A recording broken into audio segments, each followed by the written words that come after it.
Hey everyone, guess who's back? It's the commish back here with the season preview, and for the first time in history, in our 11th year in this format, Tier 3 and Tier 2 will be involved in a season preview video along with Tier 1, where we obviously have owners, I think almost half the league that has been there since the beginning. All right, so I'm just going to get into preview for tier three. So remember, if you're in the lower tier, you don't get much of a preview. As the tiers get bigger, obviously your preview gets more extensive.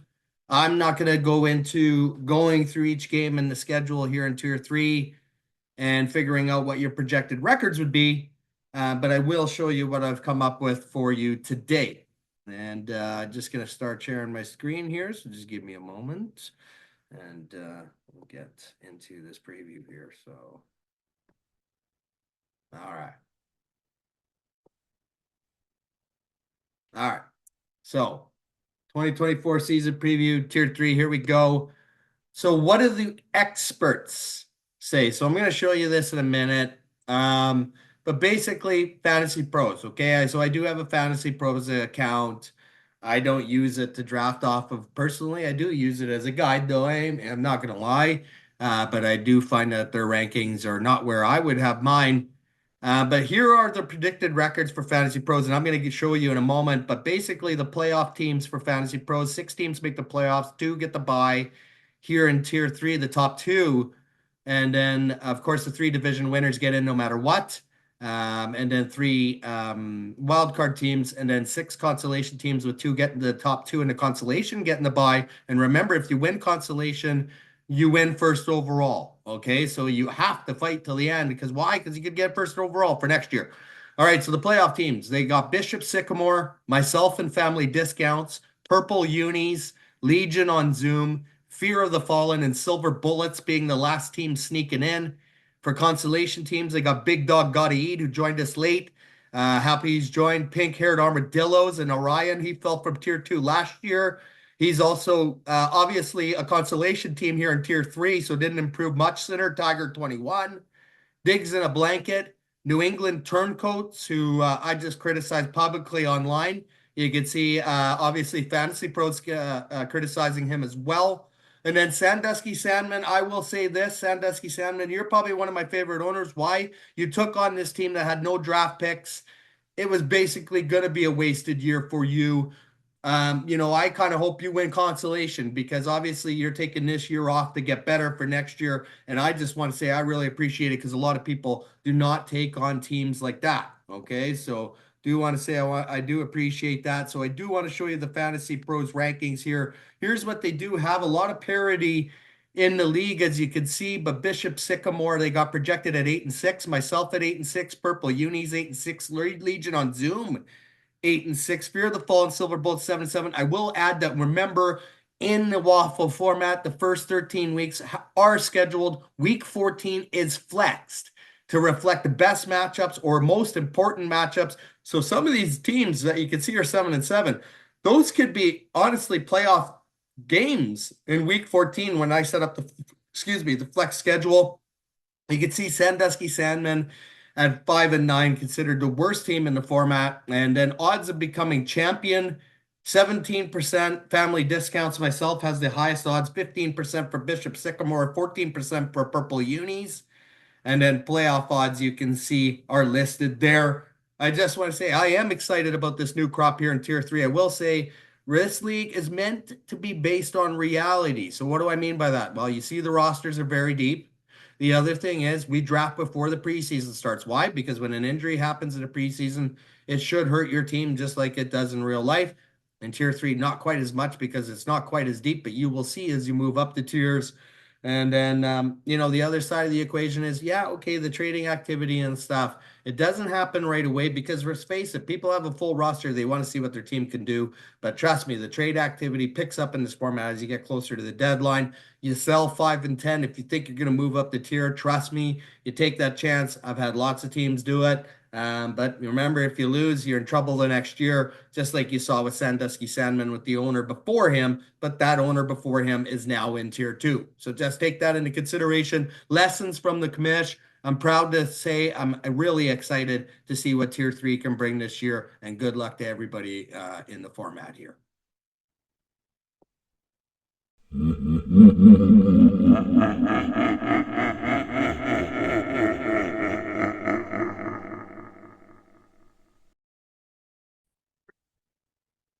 Hey everyone, guess who's back?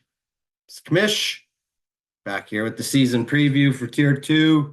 Like I say, for the first time ever here in the 11th year in this format, we are previewing 3 tiers for the season preview. Of course, Tier 3 got a small preview. Tier 2 will get a little bit of a longer preview, not too much longer. And then, of course, Tier 1's going to get a full-on preview tomorrow night. So anyways, with Tier 2, what I've done here is I broke down each division and essentially have broken down, what each team or what Fantasy Pros is saying each team would be making the playoffs. Okay. So remember, though, it's pulling in week 14 of the schedule. Week 14 is, of course, flex and will be flexed to the biggest playoff matchups, which you'll see by Fantasy Pros' projected standings. It should be pretty close. And also it goes to the detail of this league and how really close and realistic it is compared to real football, because there is some parity for sure. So I'm going to share my screen and get right into it.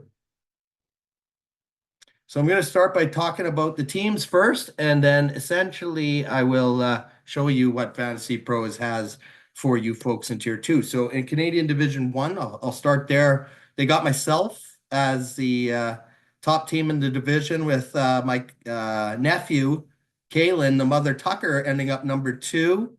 Consolation teams, Curly Lambeau made it to Tier 1 2 years ago, inherited, albeit a pretty bad team, and ended up back. And just so you're aware, Curly, a lot of people are predicting that same team and the owner to come back down. If it makes you feel any better, that team just can't catch a break. And then Biscuits and Gravy, I like this guy. Came in from Tier 3 last year, comes in as a late qualifier into Tier 2. But right now, Fantasy Pros has you projected to be a consolation team. For myself, I hate to say it, I do feel I'm the best team in the division. Of course, I don't care if I win Tier 2 or Tier 3. I want to see the best owners move up. And it's interesting because Tier 3, I had the highest probability of being champion from Fantasy Pros perspective. But then, Fantasy Pros really means nothing to me, to be honest. I think there could be some movement there between Curly and the mother Tucker. I think any team there could swap between second and third. I think the teams are pretty even. And then, of course, for Biscuits and Gravy, I think he's just happy to be here, and hopefully will likely improve next year. Not to put you down, but I just don't think it's your year. And then, of course, I do know this division has 3 Canadians and 1 American in the division. So if there is a realignment opportunity, that will happen at the end of the year. Canadian Division 2, again, another division where I see 3 Canadian teams or 3 Canadian owners and 1 American owner. Right now, so this is interesting, right? For Canadian Division 2, if you win Tier 3, get first choice of team in Tier 2. And guess what? Diggity Dogs and Ronald got first choice. And guess what? Diggity Dogs is projected to be a heck of a team, and he could do the hop, skip, and jump and go from Tier 3 to Tier 2 to Tier 1 just like that. And he's a team that I think you definitely have to watch out for. And obviously, Fantasy Pros has it the same as well. And then you got Jonathan here with Jordan McLovin. He's been in this league a few years. There's no doubt about it. Is this is finally his time to move up? We'll see. Right now, Fantasy Pros has him second in the division. I think that could go either way with Hawk Tua, who is the American in this division, going with the classic from this offseason, the Hawk Tua name. And then you like that. Steenhoff, a lot of potential last year, went all in. This is the consequence. Right now, Fantasy Pros has you projected to be one of the worst teams. And, it could be a long year for you. But it also could be a decent year for you, right? Fantasy Pros also, I think the rankings can be pretty poor sometimes. I think Isaiah Likely might have a big year for you this year based on what I'm reading, but could also be a smokescreen and it could be a disaster for you. But who knows? But I think you're still good enough, hopefully, to survive. Remember, because that also leads me to the next point here with the American division. What happens if you don't show up to the draft? Well, you're gone. I mean, it's that simple. And Robert and Templars, a guy that has been in this format for 10 years, decided to not show up. And guess what? He's gone. And he has reached out to me. And he said he went through some things, whatever. It is what it is, but you missed the draft and you're gone, right? So that's the way it works. Here in American Division, we have one Canadian, three Americans, but of course, True North, who is considered to be the best owner in this league's history. He's the only two-time champion in Tier 1. He has the second best regular season record um, in history. So definitely considered. There's no two-time champion, and Christian True North is. And since he's come on and took over Robert and Templar's dumpster fire of an auto draft, he's made this team definitely competitive. I still think True North obviously is going to be gone, and that's okay, right? I think Chris is understanding this team's gone anyway, and I kind of hope that the team does kind of finish in the bottom part, but maybe not, because maybe Chris and True North can do well in the consolation and set up the new owner as that will be one of the teams. Chris and True North cannot operate more than one team across the tiers. Only the commission can do that. So obviously True North will be out of here, and I thank him for being here. Then you look at the brotherly rivalry here, right? Dumpster Fire, Memphis Mafia. These are the two teams that Fantasy Pros considers near the top. Killer Sheep 21 coming from Tier 3 and comes from a pretty good referral who's in Tier 1 right now, spent his years in Tier 2 to get to Tier 1, and Chris no more. So Killer Sheep 21 I think has, potential to make it eventually to Tier 3. Not sure if it'll be his year. Is this finally going to be Ian or Dirk's year? And thank you once again, guys, for the referrals in Tier 3. Already had one of those same first impressions when I had with you guys with your pops. But we ironed it out. He's a great guy. And happy to have him in the league, and happy to have you guys here. And it's going to be competitive in that American division. And then lastly, the international division. Right now, Fantasy Pros is only projecting one team to make it through, and it's the true international team with Vladimir and Klenji hailing from Serbia. And then you got your consolation teams. All three of those teams are American. Super Cam, Scottish Highlanders, and Pick and Flowers. Bishop had a lot of hope for you to be one of these owners that's going to take off. But I think Pick and Flowers could struggle this year. Fantasy Pros also feels the same. Doesn't help that you had the Matt Milano injury. I think Scottish Highlanders is a great owner and is going to show a lot of potential. Might not be his year this year. I know he didn't have the ideal draft pick situation as well, though. So I see that team being competitive and could flip-flop in the playoffs, in my opinion. Again, I'm not going to get deep into the lineups here for Tier 2 or Tier 3. It's not like Tier 1 where we do get into the lineups a little bit and talk about what we like about each team. I'm going with the approach here for the preview here for Tier 2 and Tier 3. That we're going with what Fantasy Pros has. Again, I do feel some teams could flip-flop, as I mentioned throughout the preview.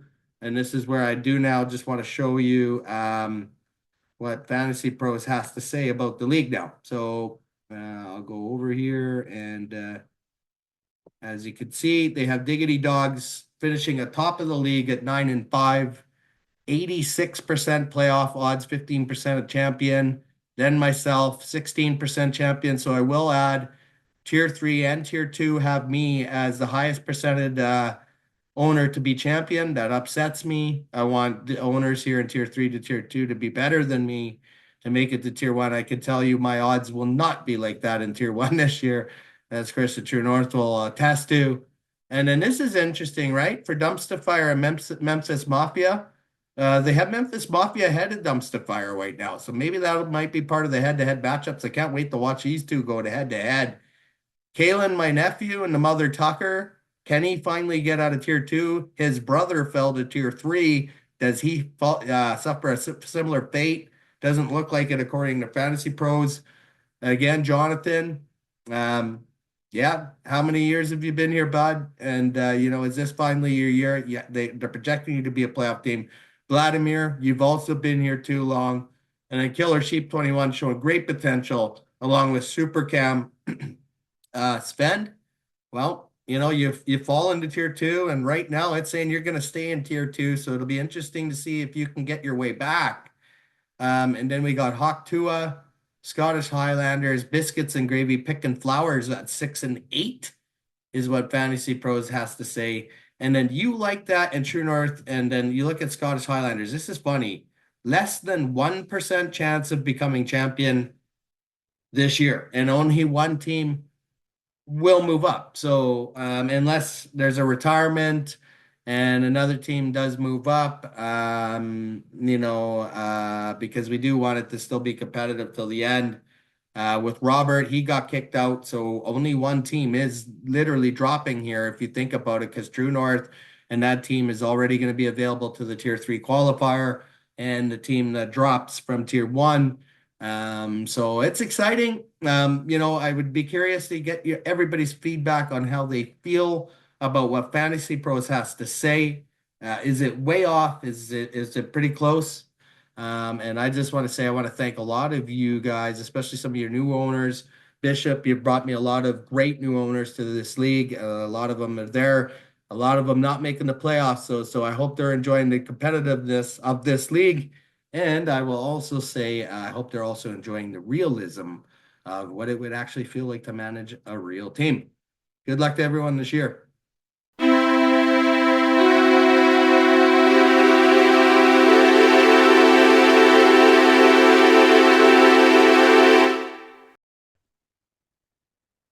Hey everybody, welcome back to another season here.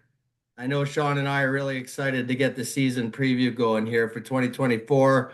Wffl Tier 1, first time in history. We're doing 3 tiers on the preview. I say the theme is Season of the Best, and the reason for that is as we start this new decade in this format, I really have felt like this has been the best year yet, where people have just really enjoyed the league, and there hasn't been any arguing or anything like that. So it's been great, and I also think the contenders in Tier One really looks like league consensus so far. Geese and True North could be considered the best owners in history as well, which also is part of the theme. So what we're going to do here, folks, is Sean and I we took turns about talking. We're going to take our turn talking about a team. I will post what our predicted records are for those teams, and let's just get right into it. Let's roll. So the first division is the American division. You can see recent champs. Of course, you, Sean, getting your first division title. Deuce, Architect, and then Deuce again. The consensus poll was Ramrods winning the division. And you can see we agreed on the record heading into Flex 14 for Ramrod, 7-6. What I like about Ramrod's first-year owner, and considering he's a first-year owner, it's pretty good to see he's going to get a winning record in a competitive division. His strengths definitely are tight end. Laporta, Ferguson, Ertz could be considered maybe a half starter there. And then you got Devontae Adams, Olave, Keenan Allen as wide receivers with good depth at wide receiver too, with Mims, Dortch, Quentin Johnston might be even more important now that I've heard Shark might be hurt, KJ Osborne. Your big weaknesses, I feel, are quarterback.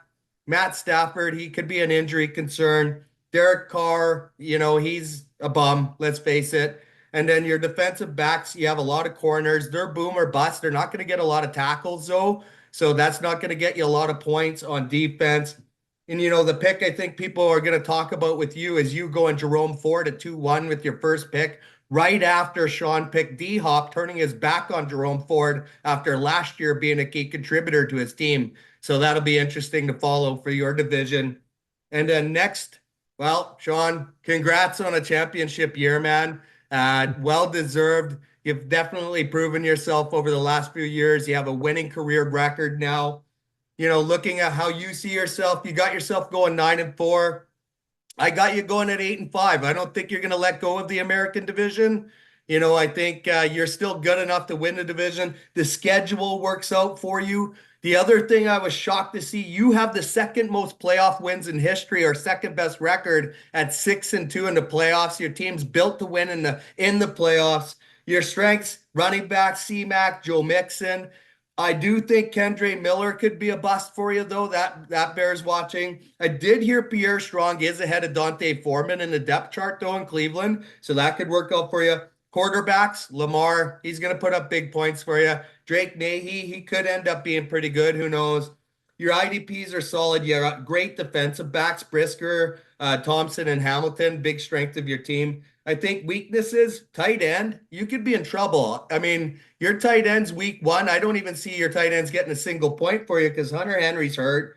Parham, I heard, might get cut. And Tanner Hudson, I might heard her get cut for the other Tanner. So you might want to watch out for that. Your DLs are also weak. Rashawn Gary, Hecht, I don't think they're great. And then the pick that everyone will be talking about for you, of course, is D Hop before Ford, you turning your back on him from last year. Your turn now with Team Cash. Team Cash, I mean, no, I'm gonna make one point before we go to Team Cash. I actually had the best team is Ramrods, but he has a hard schedule. Team Cash, you have him going 8-5. I have him going. I think it was actually the 6-7. Let's take a quick look. Um. You got him eight Oh, and five. I have it confused. I thought you were first. All right, so I have him going 8-5. I think his team's all right. I mean, I think my favorite pick for him was taking Kyler Murray. I think that was the correct pick there. Going looking at his picks also is the Jalen Wright. Was Jalen Wright the correct pick before Wicks that went right after him? And the other questionable pick that it was his very first pick was Jalen Reed. Is he better than Sutton? I mean, it's a four-headed monster in Green Bay with Wicks, Sutton, Watson, Reed, and yeah, I mean, my opinion, you want to take somebody who's going to be a stud in your first pick, and I don't think Reed is going to hit that stud level. Looking at what else I have for this gentleman, he picked right before Gibson. I actually like Gibson. I think he's a good PPR back. Um, and then Keyshawn Nix. I actually had to Google who the hell this guy was. Apparently he's hoping he's the next Devin Hester because he's a horrible DB. Um, yeah, and he only has two DBs on his roster currently, so if he maybe had a third one, I could probably do a better preview, maybe give him another win, but I can only preview based off his current roster. So with that, I have him going 8-5. Right on. And then Deuce Bombers, we're both having going 6-7. I like that. Um, he picked Leggett, which I think is a rich man's Mingo, who's also his teammate. He went over Mike Williams down Troy Franklin. I don't see how you can make that pick, and honestly. And then Will Anderson over Terrell Bernard as an IDP. That's mind-boggling to me. Yeah. I mean, the one his team is literally going to live and die on Patrick Mahomes and Brees Halls, and if one of them gets injured, 6-7, 2-11. I mean, his team's built on those two guys. His running backs are mediocre at best. Um, Wide receivers are Mike Evans, Scary Terry, and Dual Douglas. His flex is not that good. His team's iffy at best, and if Mahomes can throw up 50 points, he'll get some wins. If not, 6-7 is where I have him. Yeah, good point about Mahomes. He could definitely win you games. Then we get the Chris and no more, and we both do see him in the basement, just like basically the league did based on the polls. I will say he's 9-19 all time, 2 years in this sport in tier one. His strengths are tight end. Kittle, Gesicki, I think are going to do well. Jelani Woods was an early pick for him. I heard he's going to get cut. Not a great thing for him. I do also think quarterbacks are strength with Burrow, Bo Nix. Weaknesses, you might be surprised by this one. Running back, Zach Moss. I mean, Chase Brown's going to be a factor there. Tyrone Tracy, the injury hurts him. Spears, he picked Spears early before Brian Thomas, right before Brian Thomas. I would have to criticize that one. He also picked Troy Franklin in round three. I thought that was really early, and that was right before Jalen Polk as well, who Dushan kept sniping guys after Chris and no more, I'll add. Weaknesses also, I think wide receiver, DJ Moore, Franklin, I think is way down in the depth chart. Hollywood Brown getting hurt really hurt him. So yeah, I think actually I have Christian and no more being one of the drop candidates in the final flex game for survival. Yeah, I go. I'll get with there. I get with you there. I mean, we both have them doing pretty. I mean, the division is pretty close in our opinion, so I like Yeah, that. definitely. So now we go to the red and white, and you can see recent champs there. Myself, my brother, age crew, and then myself. Of course, Susie was not in the division until recently. You drew Susie, so here's where we got it. Yeah, 11-2, 12-1. I mean, pick your poison. I actually think, the couple of the games that she has against your brother, I think I have them going actually 1-1. So that's probably the one, off there. I originally wrote for her is I can't criticize the draft, but then I started to criticize the draft. Um, eh, Personally, even though in our mock draft I picked Coleman for her, after that I would probably be taking one of the running backs. Will Shipley, I don't think he's actually going to help her out this year. I think there's other people that would have been much better for next year, especially with Barkley and Gainwell still there. Um, Shipley's just can pipe in my opinion. And then I don't like her. I don't like her quarterbacks. She took Rodgers. She took Watson. I think all those picks in the top 3 rounds. I think she could have taken Kyler Murray, and her team would have been 10 times better. And I really think, yeah, I mean, most my least favorite rooms of hers are the running back rooms and the DBs. Everything else is top 5, if not top 3, in my opinion. The only other downside, she kept Stephon Diggs. He plays in a running back at a wide receiver room with Tank Dell and Nico Collins. He's going to start wide receiver 2. I think Tank Dell finishes wide receiver 2 on that team. That can only may cause her a loss as well. But all in all, I mean, there's what can you say? Look at the damn team. The team stacked. She had all those picks. She actually did good with all those picks, and like other people. Yeah, and we're gonna go with there. But the picks curse could be real. It could be not for her. All right, so you got Moving my on. brother. Got your brothers, and I got them going 9-4. You have them going 7-6. Um, the reason I don't have them going 7-6 is I think between you and the age crew, the division's kind of weak. And BC Lions, it's not as strong as it usually is. Um, his team's good. It's not great. It's average, but like I say, he plays in your division. I think that's 6 easy wins for him in your division. There's no players on his team that leap out and says, "Hey, I'm going to be a superstar." IDPs could be better, but they could be worse. Um, I literally wrote he benefits from playing you twice. Um, the reason I don't have him going, 11-2 or 10-3 is because he has Goff as his quarterback, and Jared Goff plays great some games and really bad other games, and he has the worst. I think it's one of the hardest top first 5 games of the season is Jared Goff strength of schedule. He does have Sam Darnold as his quarterback, but Sam Darnold, he's Sam Darnold, but he does have a better strength of schedule. So, but yeah, the issue is going to be Jared Goff. If Jared Goff plays great all season, he can definitely get into 9-10 wins. If not, he's definitely not going to get anywhere close to that. That's fair. Next up, I drew up BC Lions now. So obviously a CFL lover. Career-wise, 31 and 37. I think he's got great running backs, right? Jameer Gibbs, Connor Cook. I don't think most people could say they have a starting 3 like that. Wide receivers are really good, or actually really bad. This is where I thought BC Lions, what are you doing? 3 wide receivers from Seattle.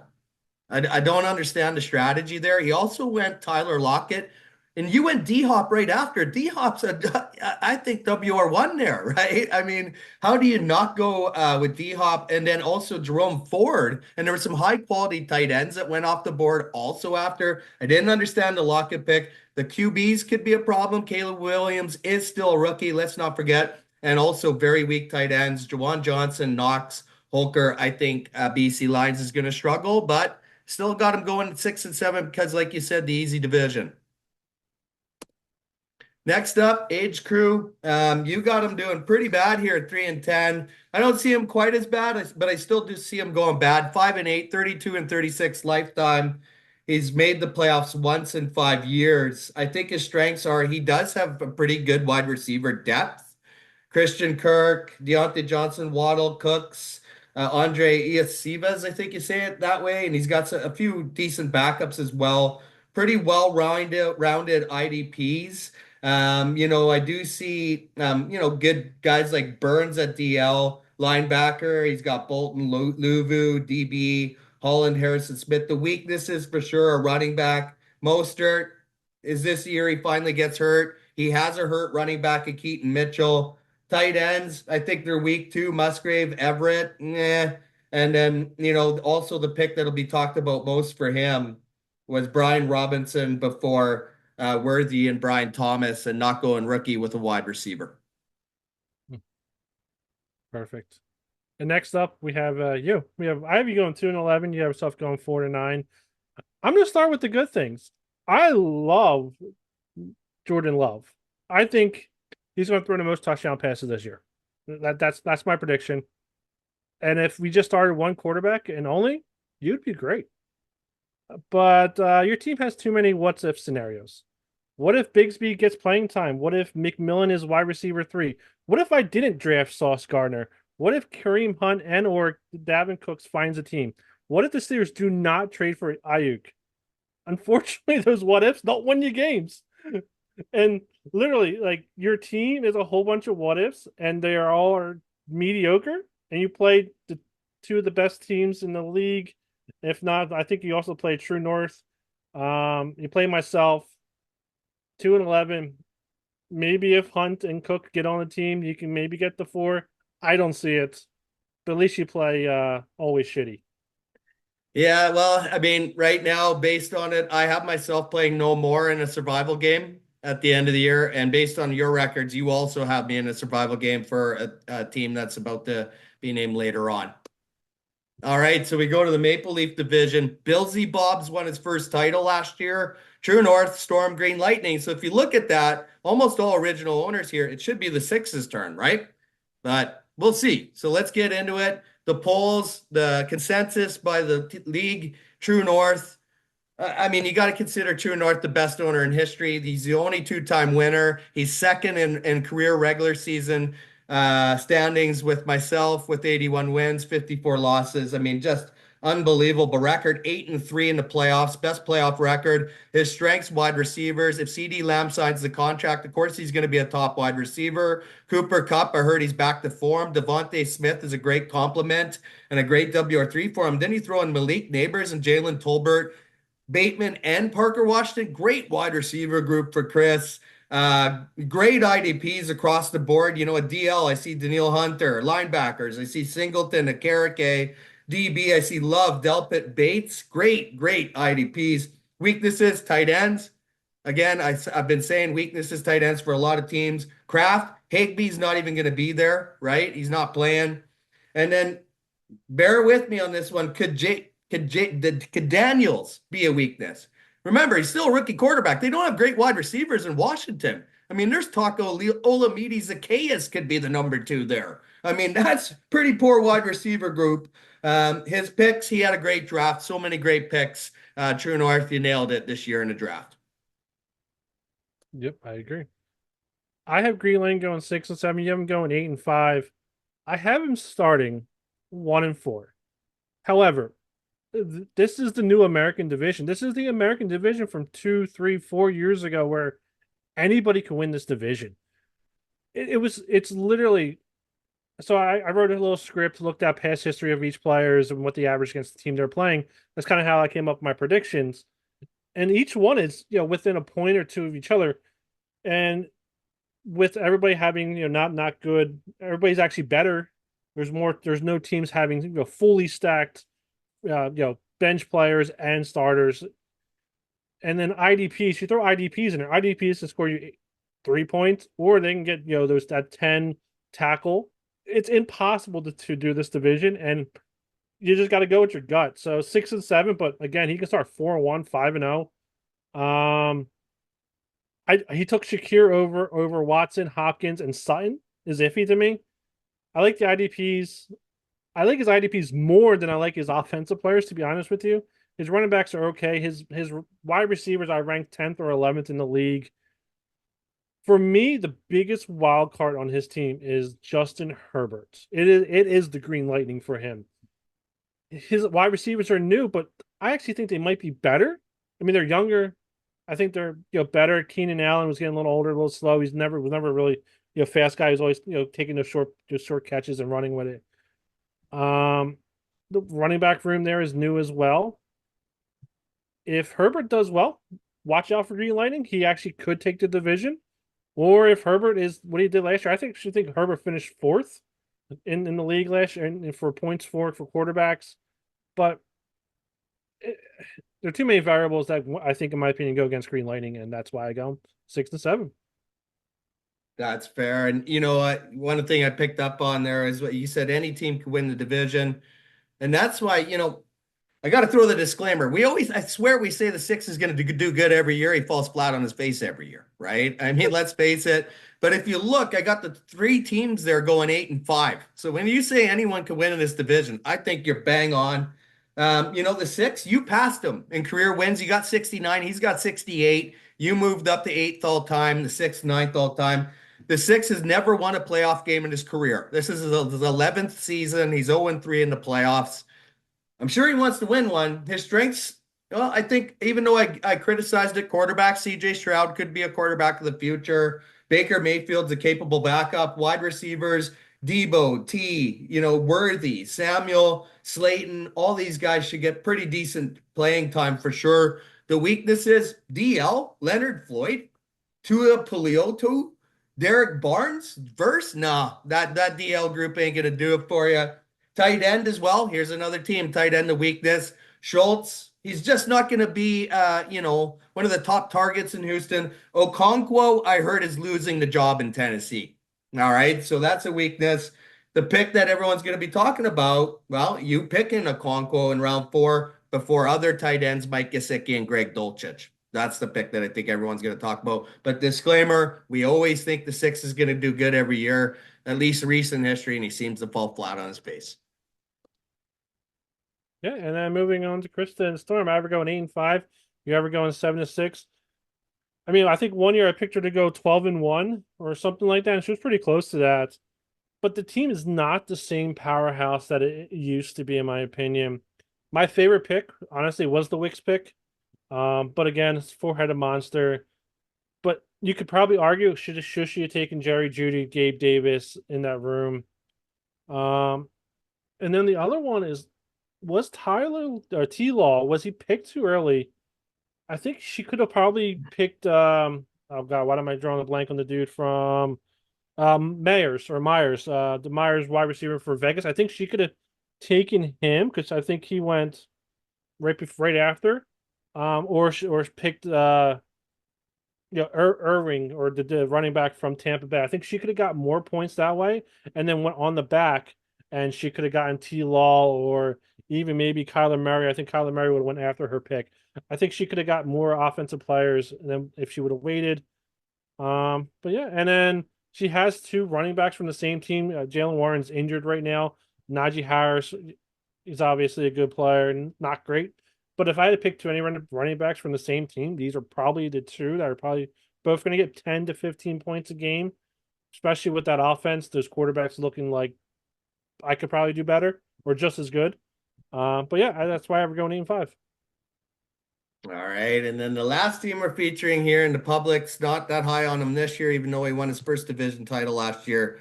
It's Billsy Bobs. Well, good news for you, Danny, is I don't have you as a drop candidate. I don't have you getting the worst record. I got you at 5-8, Co 6-7. Career-wise, you're 44-63, a 411 save percentage, 411 win percentage, the worst win percentage out of any active owner in this format. I think your strength is quarterback with Josh Allen. I think you did well at linebacker. You're starting three, Zaire Franklin, Lloyd, Bobby Wagner look good.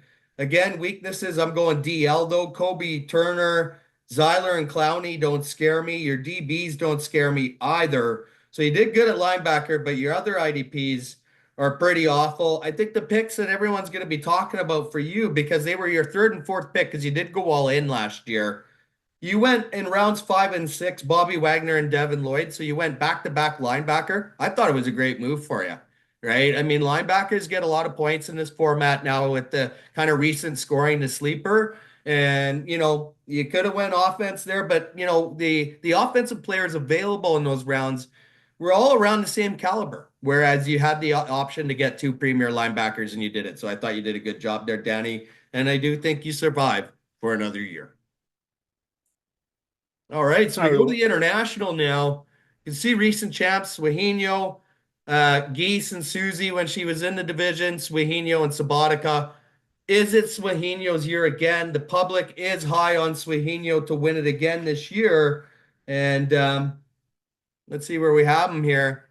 We have them almost pretty even there. And I think the international division is not a very strong division, to be honest. I think you're going to see some mediocre records here, but I think Sueño has what it takes again. We just talked about Danny having the worst win percentage active owner. Sueño has the best win percentage active owner, 6-3-2, 43 and 25 lifetime. His wide receivers, the depth reminds me of True North's depth. Tyreek Hill, Nico Collins, Shaheed, Jefferson, Trey Tucker, Naylor, all these guys are going to get playing time. Might also surprise you, but I also have his running backs as a like strength. J.K. Dobbins, Singletary, Rashad White, they're all supposed to be potential RB1s on those teams, plus two good rookies with Vacky and Lobb.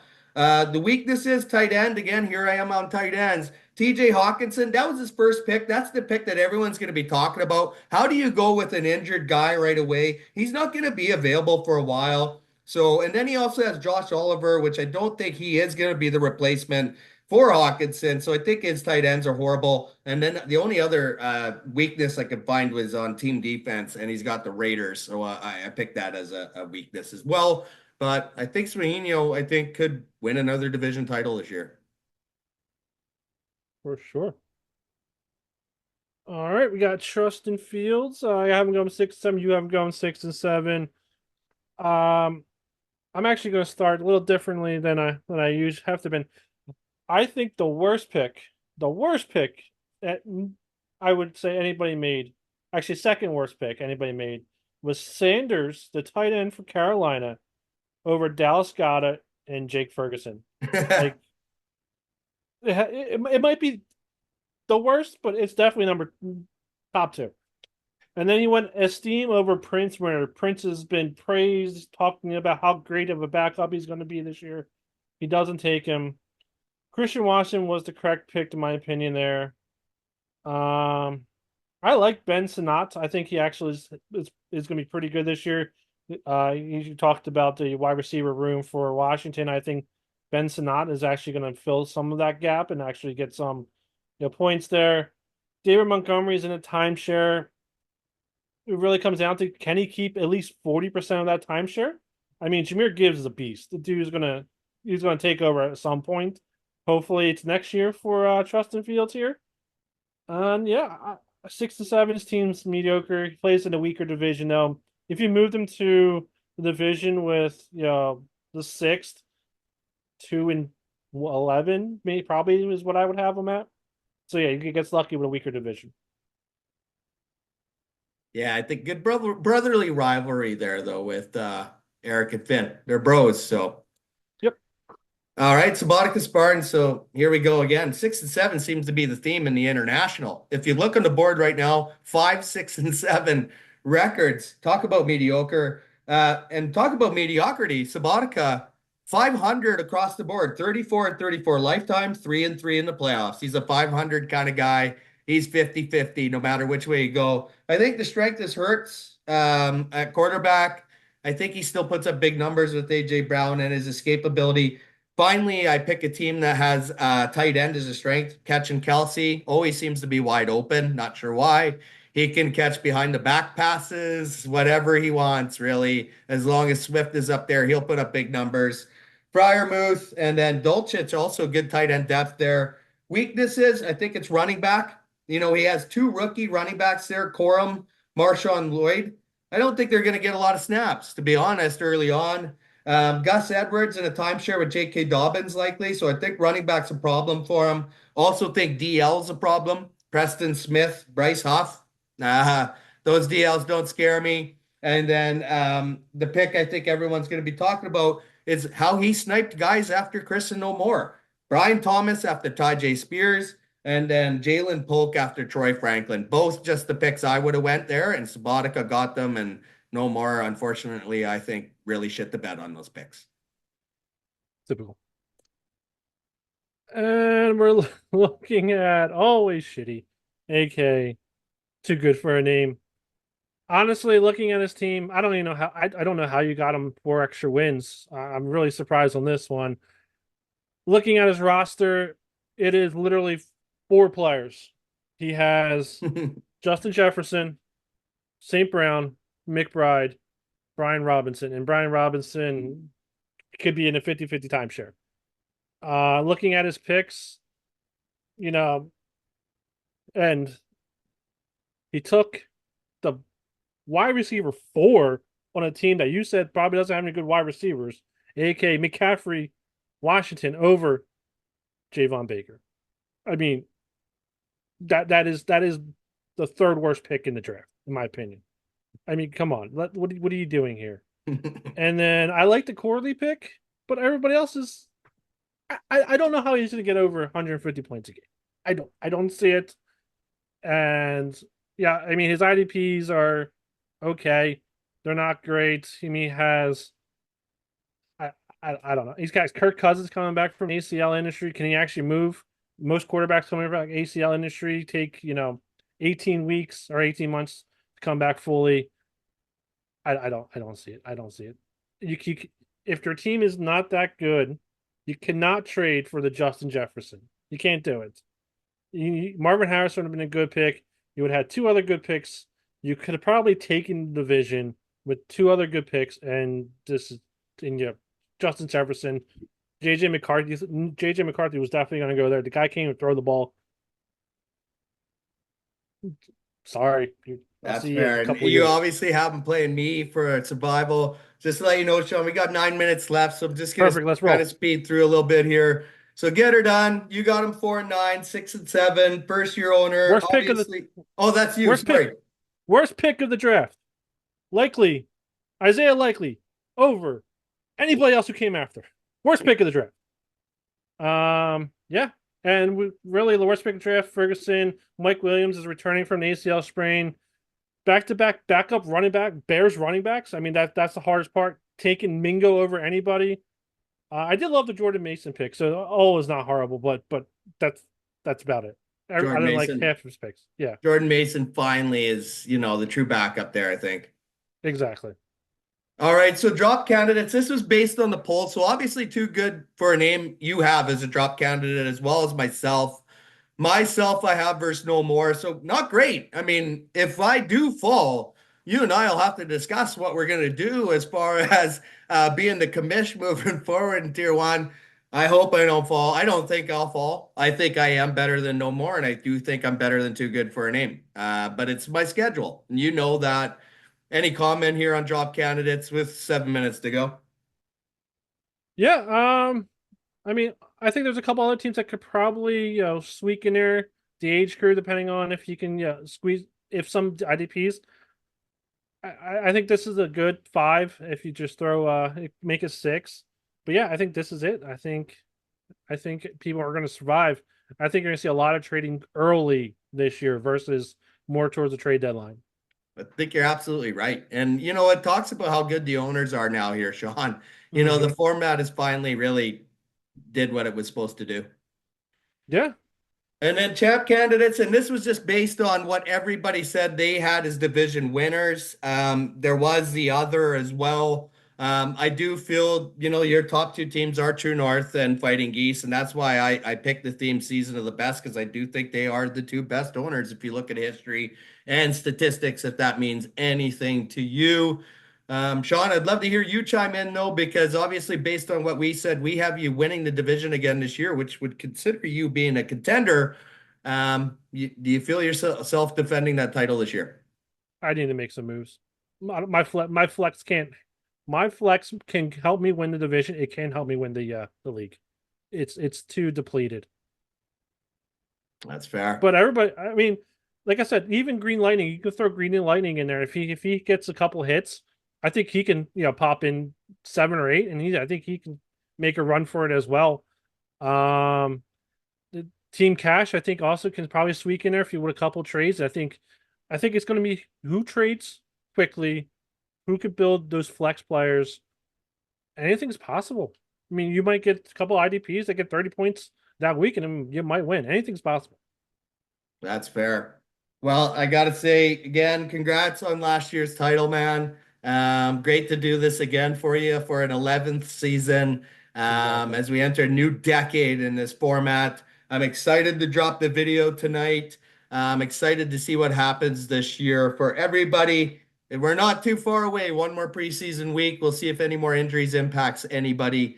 I just want to say good luck to everybody this year, and yeah, we'll see you soon.